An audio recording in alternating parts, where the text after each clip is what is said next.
Welcome back, everyone. Oz here, and today I've got some r/am I the asshole for you all. As per usual, I'll be reading the post, giving you my thoughts and opinions, and I hope you do the same down in the comments below. And without further ado, let's jump right into it.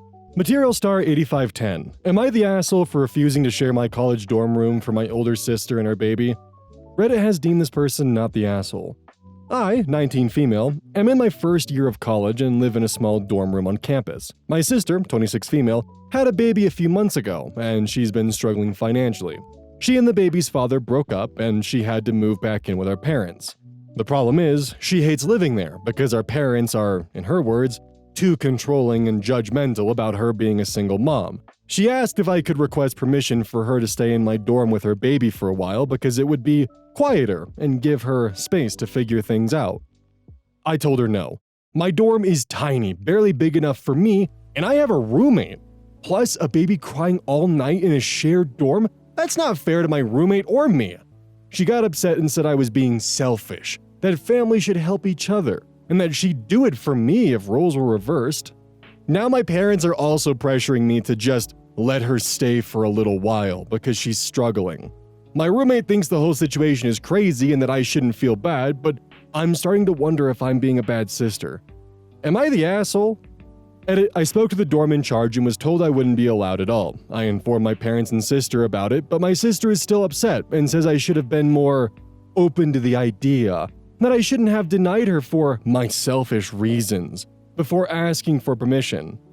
This is insanity. I really hope I don't have to, explain why this is insanity, but not only is this subjecting someone who is currently going through university and needing time to study and probably having very limited time to get away from classes and shut down and wind down, and would then have to worry about a mother and her child and also getting no sleep, but they would also be subjecting some poor random soul who's a dorm roommate with OP that would now have to be subjected to their sister living in a small confined space with them with an infant. That doesn't even begin to talk about the people who are living in the dorms next to OP who are gonna hear the crying all night. It's not just being subjected to just one person. We're now dealing with potentially 4 other rooms that are connected and adjoining to OP's dorm room, as well as their roommate who are gonna have to deal with the sound of a baby wailing at night. It sucks, but a dorm room is not the place to raise an infant. I hope this isn't a controversial take because, oh my god. The fact that even her parents are on board with trying to push the baby into the dorm room really spells out just how toxic that environment is. And I don't blame OP's sister for trying to get out, but relocating and forcing her way into her dorm? Nah, that's not healthy for anyone involved in this. Any Damage 7026. Am I the asshole for refusing to give my coworker rides to work? Reddit has deemed this user not the asshole. Let's see if we agree. I, male 19, work with a friend, also male 19. I got him a job at the small company where I worked. When I first recommended him to my boss, it was because I thought it would be a temporary position over the Christmas rush. It was not. My main problem comes from the fact that he doesn't have a driver's license. I was okay with the idea of driving him to and from work for a couple of months, even though he has a habit of always being a couple of minutes late. This isn't a huge deal at our company because we get paid hourly for a job that doesn't have a set time frame. Lately though, he's been consistently at least 10 minutes late. While it's not a big deal for my boss, I hate sitting in my car in front of his house for that long. I like to get work over with as soon as possible, and while those 10 minutes aren't going to change my life, I'd rather get 10 extra minutes at home than sitting in a car. Today, I made up my mind that I wasn't going to ignore his tardiness. I texted him 20 minutes beforehand to ask if he would be ready in 20 minutes. He said yes, and I knew it was probably a slight exaggeration, so I took my time leaving the house. He got a good extra 5 to 10 minutes. Then, when I got to his house, I texted him to tell him I was there. No reply. 10 minutes later, he finally appears. Usually he starts telling me about his day and I kind of get over my anger, but this time, I stuck to what I told myself and let him know that I didn't want to drive him anymore. I wasn't rude, I didn't yell or anything, I just said, "I'm sorry I don't want to drive you to work anymore because you're always late." He started arguing, saying that it wasn't his fault and he was busy. In the conversation, I also mentioned that things would be different if he wasn't old enough to get a license and his parents hadn't promised him a car as soon as he got the driver's license. He told me that every time I brought up the driver's license thing, it stresses him out. He kind of phrased it like he thought I brought it up out of concern, which I do every once in a while. But this time, it was because he's making me late when he could very well get a driver's license and drive himself. After I made my feelings known, the car ride was quiet. Then at work, it was quiet. On the way home, it was also quiet. I know, shocker. So basically, I think he got mad about the fact that I was done waiting around for him. I really don't think I'm in the wrong here, but maybe I'm missing something. So the first thing I want to point out is, let's say in another scenario where OP's friend was incapable of getting their license, and OP had offered to drive them. If I was in a position where I did not have a car, could not get a license, and I had a friend that was willing to take me to work, I would be on the curbside 5 minutes before they were expected to arrive every goddamn day if they were willing to help me with that, because that's just something nice to do. If someone's willing to actually just drive you to work and be kind about that, and you're just taking that for granted and making up excuses about how busy you were before they showed up to bring you to work where you could make money. Like, unless he was literally coming home from university and trying to quickly get ready for work and that's why he was 10 minutes late every time, that's one thing.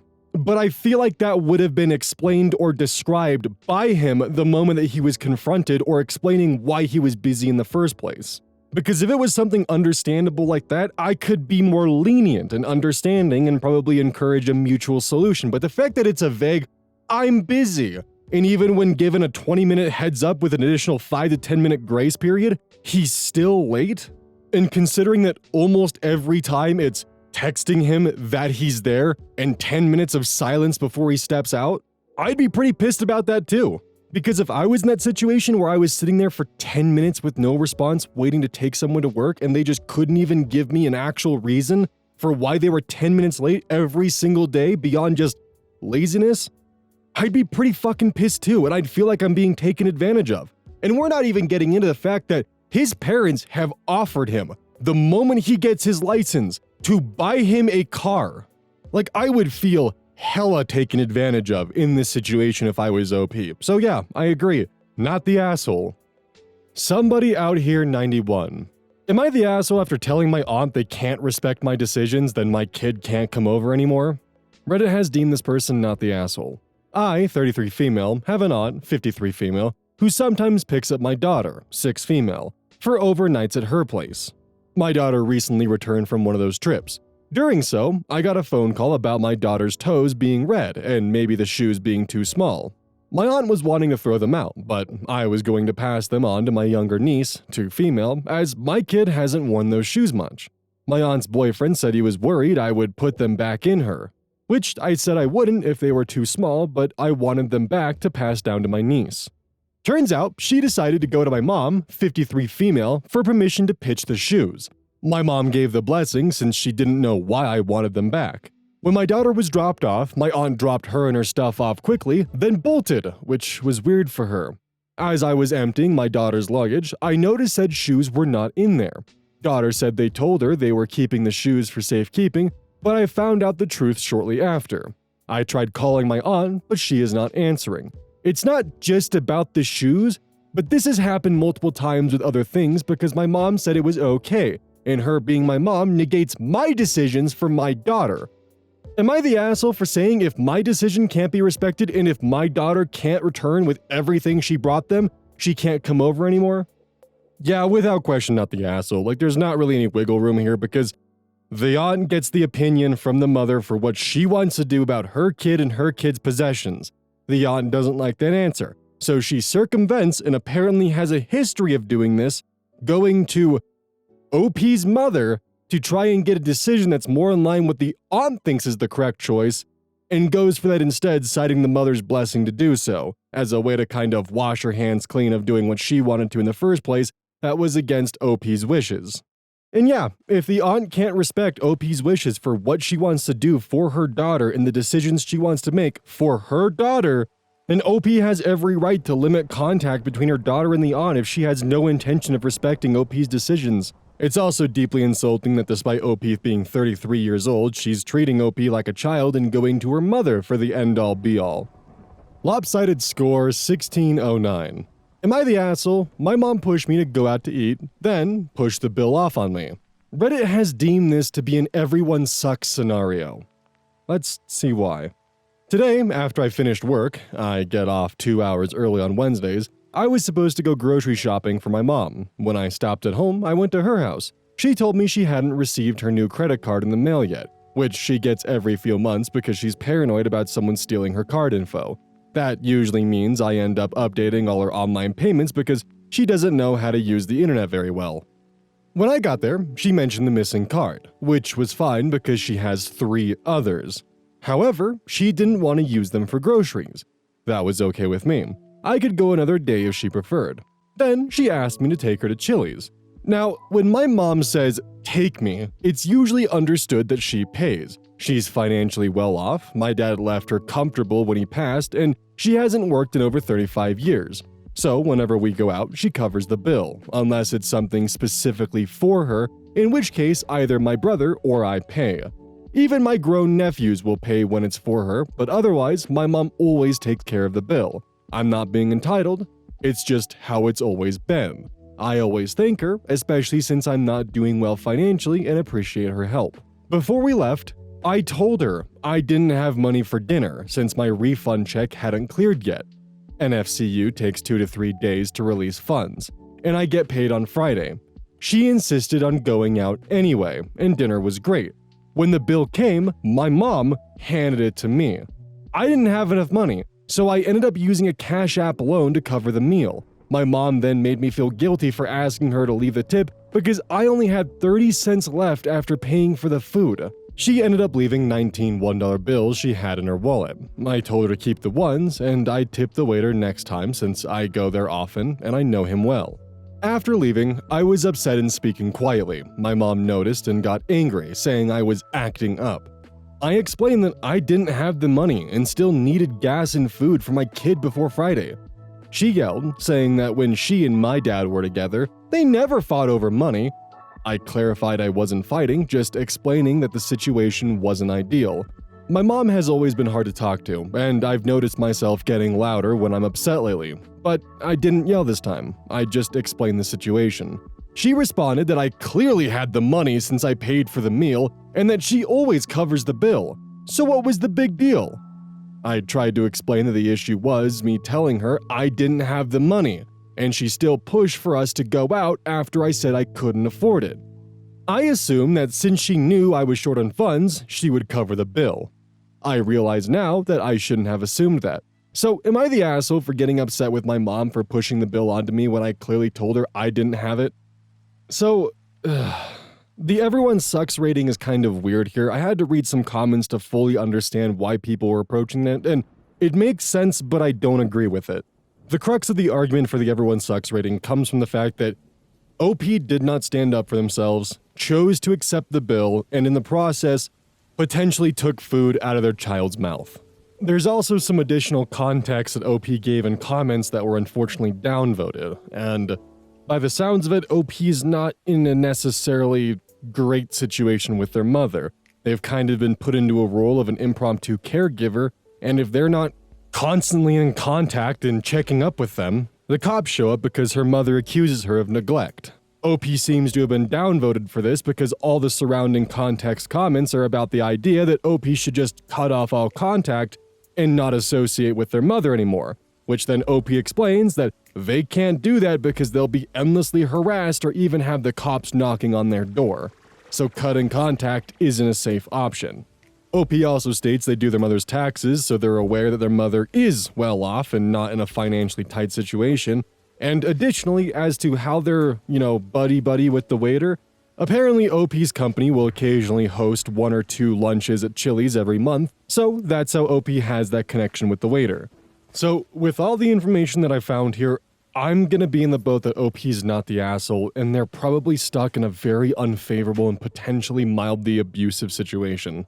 Because from what OP described, they were in a damned if you do, damned if you don't. If they did pay the bill, they'd be temporarily in debt and potentially have to find new ways to pay for their child's meal by Friday.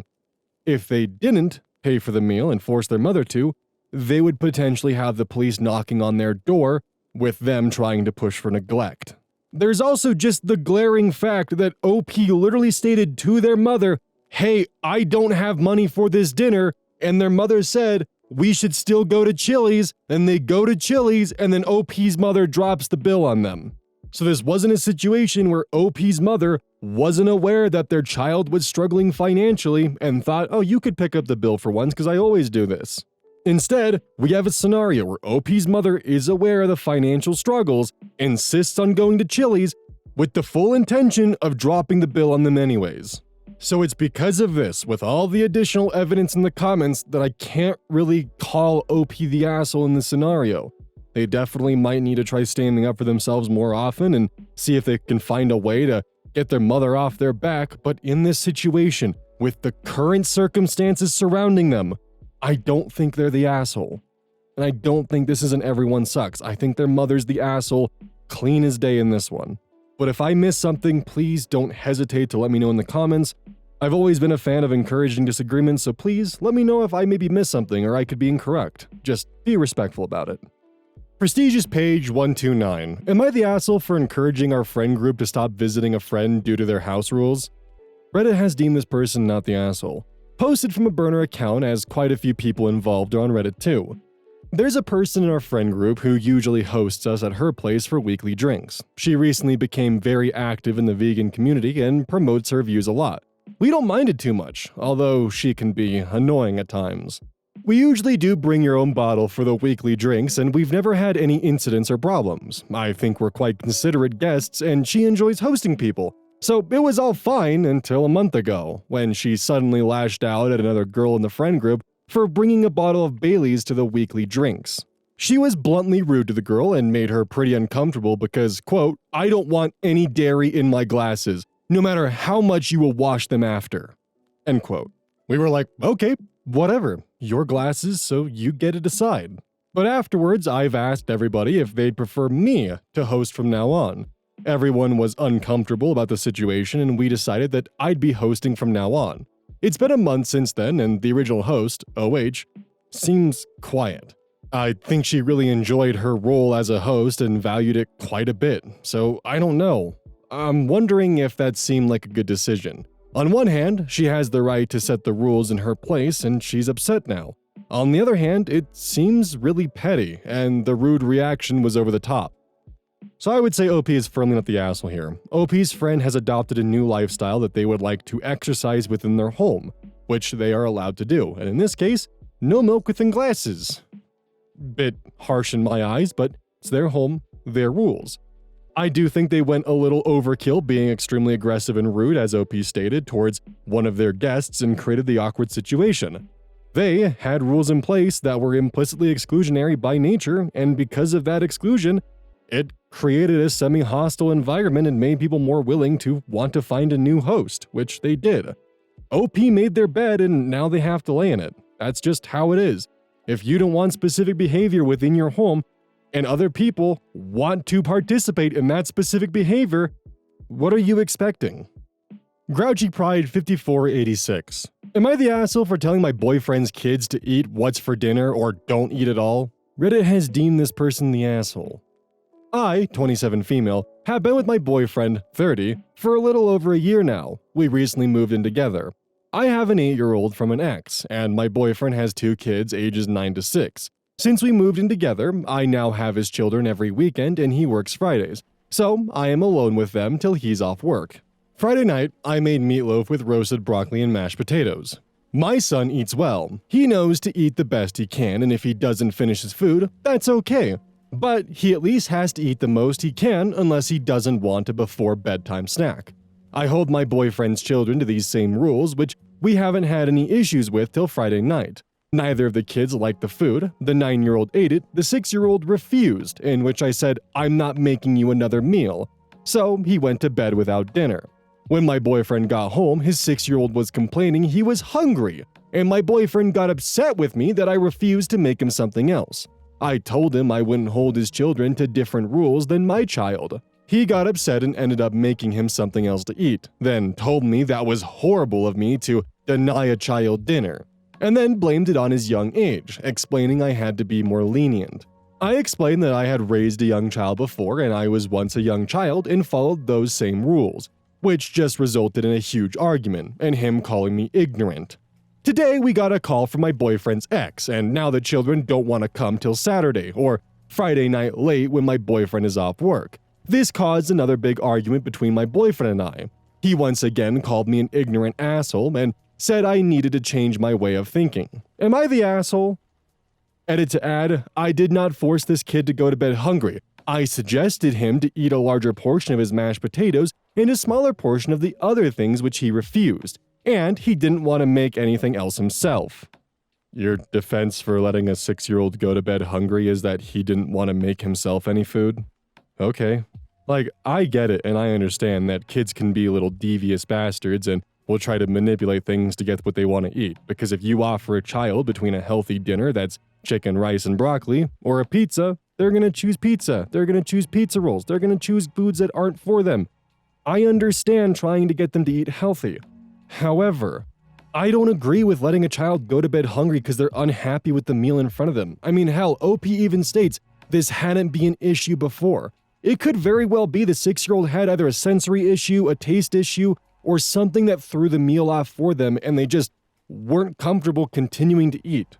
Hell, it could have even been a smell issue. I mean, hell, I knew when I was a kid and I was pushed to have like a steak dinner or like chicken and I had like a piece of meat that was stringy or fat-filled or just wasn't like the other bites, it would throw me off and I would just sit there staring at the food of like, I don't want to experience that again. That was gross.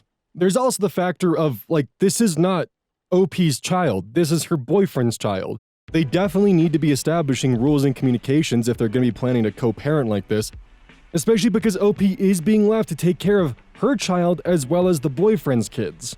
And there's also the fact that she is raising her child with one method while the boyfriend and his ex are raising their kids with a different method, so there's a clash there. Right now, I'm also just trying to point out all factors of the story that could potentially matter in the verdict, because whether you like it or not, this is complicated.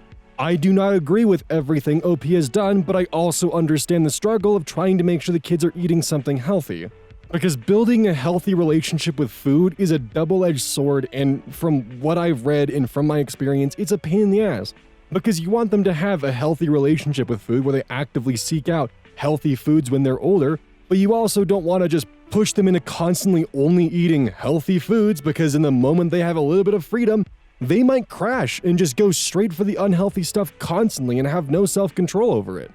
And on top of that, if you only give them unhealthy foods or cave to every time they want to have something unhealthy, that again is just going to build an unhealthy eating habit. So it's a very complicated and complex relationship with food that you have to build. So every parent, of course, is going to have a different interpretation for how they're going to handle and how they're going to parent their kids on their eating habits. And I know this is going to be a hot button issue because there's going to be people who agree with OP that, yeah, you need to be strict with your kids and what they consume. But I also know for a fact there are people in my audience that grew up with parents like this who have a very negative view in relationship with food because of this kind of behavior. I am also, just want to add, not a fan of OP's final edition there. That definitely rubbed me the wrong way, and I'm trying my best to look more objectively at this and not just waste what could be a really good conversation point in the comments over a single line that pissed me off.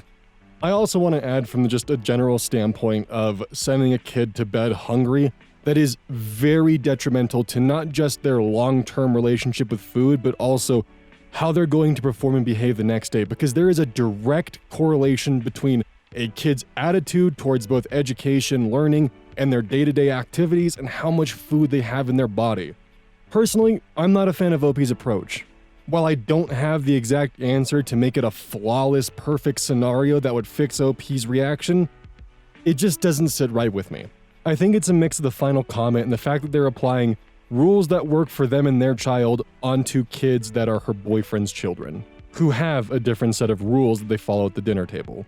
But as per usual, I'm always in favor of people voicing their disagreement in the comments. So please, if you have something to add that I may have missed that you feel that I'm being discharitable towards, please, don't hesitate to post a comment and let me know what you think and how you feel. Just all I ask is that you be respectful about it. Hey, welcome to the outro. Don't forget this whole thing is basically brought to you by GamerSupps. If you like caffeine, then I can't recommend GamerSupps enough. Use code OZ at checkout to support the channel. And I do actually use this product. It's replaced all other sources of caffeine for me because I feel good. It doesn't have any of that extra stuff that a pre-workout blend might have. It's with a couple of the extra things to make it so you don't crash as hard. It's good. I like it. Personally, if you really want a good flavor, try the Soda Pressing Pear or even the Dragon Fruit Punch. Those two are my personal favorites right now.